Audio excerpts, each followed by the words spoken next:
ఇది ఒక డిఫికల్ట్ పరిస్థితి. అసలు కక్ష సాధ్యంగా ఎవరి మీద పెడతారు? అసలు అవసరం ఏముంది ఎవరికైనా సరే? అక్కడికి వెళ్తే మేము ఓవరాల్ ఎఫ్సి గోడౌన్ చెకింగ్కి వెళ్తే అక్కడ బస్తాలు లేవు. It's part and parcel of bigger scam. వెళ్తే మరి అలాంటప్పుడు మేము 1.5 కోటి కడతామని మరి ఎందుకు ఆఫర్ చేశారు? అక్కడ ఏవి జరగలేదు అనుకున్నప్పుడు మేము 1.5 కోటి మేము కట్టేసిన డబ్బులను మరి ఎందుకు ఆఫర్ చేశారు? అది అంటే ఒక తప్పు జరిగింది అక్కడ. ఆ తప్పు జరిగితే దాన్ని మీరు ఎలా మాట్లాడుకుంటారు అనేది బట్ దాన్ని ఇంకోలా హ్యాండిల్ చేయాలి. కానీ ఈ ప్రభుత్వం ఆడపడుచు మీకు కక్ష కట్టడం అనేది that is not right. That is not acceptable state. లేదు అంటే ఇదంతా మా మా మా అంటే మా ఇంట్లో వాళ్ళ ఆడవాళ్ళ మీద పేరు పెట్టినా కానీ దానికి బాధ్యత నేను తీసుకున్నానని సదరు మంత్రి గారు మాట్లాడితే that is another way to look at it. మీరు అది తీసుకోమని చెప్పాలి. In relation to your decision to stay most of the time in districts, ఏంటి sir? you want to spend most of the time in districts. Yeah.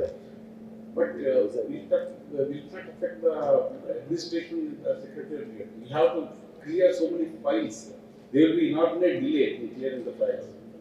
What makes you think we have to do? There are called digital signatures. And in entire COVID, country was running by itself without having it. We have to use the more advanced technology we have. Definitely, it is not far away from out of very ఇబ్బందికరమైన పరిస్థితులు. Imagine there are some situation where I have to be here. We are not disappearing for 1 month. We won't be available in this area for only 5 days in 2 weeks. So if a real situation comes, always you can come back here. Just not any ఎంత తిప్పి కొట్టినా 5 hours journey or 7 hours journey maximum. That I don't see that as an issue. Sir, I was really impressed with the way you went and dealt with the Gallipoli incident.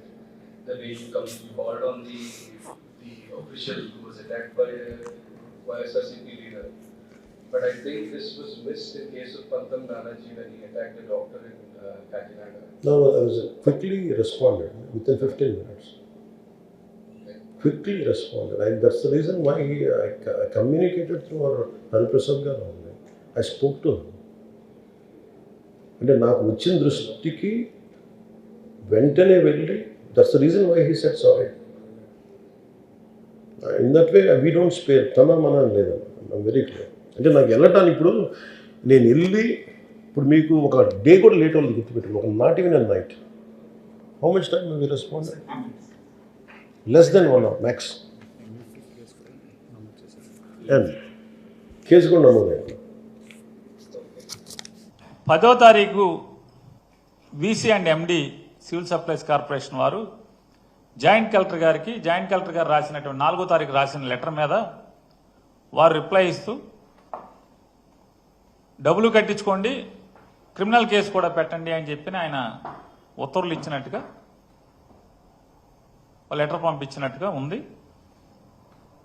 ఆ letter వచ్చిన దరిమిల 10వ తారీఖున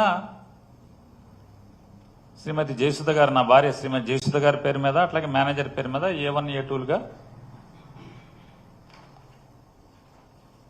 రాత్రి 9 గంటల ఆ టైంకి FIR నమోదు చేసి 11వ తారీఖున కోర్టుకు పంపించారు.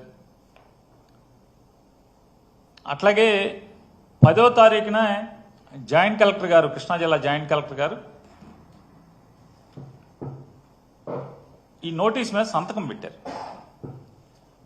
ఇది వారు 4వ తారీఖు రాసిన లెటర్. ఇది ఈ నోటీస్ మీద సంతకం పెట్టారు. ఈ నోటీసు శ్రీమతి జయసుధా గారికి, అట్లాగే మేనేజర్కి, వీసీ అండ్ ఎండీకి, district manager, district magistrate and కలెక్టర్కి, సూపరింటెండెంట్ ఆఫ్ పోలీసు బందర్ తాలూకా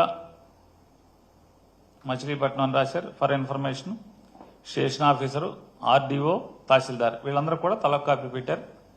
దాంట్లో వారు ఏం చెప్పారంటే మీ దగ్గర స్టాకు వేరియేషన్ కనపడుతుంది. 3,708 బస్తాలు. కాబట్టి దాని తాలూకా మీరు పెనాల్టీతో సహా కలిపి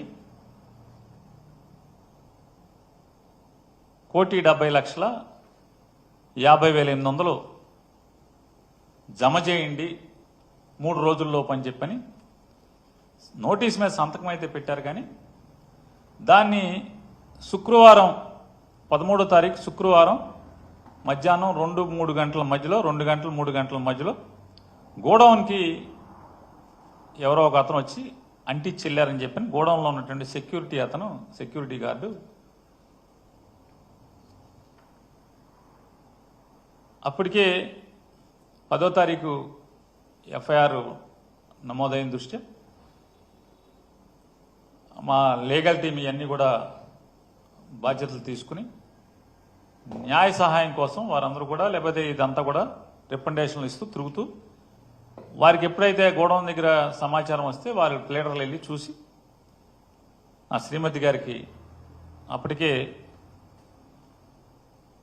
అంటే ఆవిడ ఇంటిమేషన్ చేయటం వెంటనే అంటే అనిపించింది ప్లేడర్లు నాతో చెప్పింది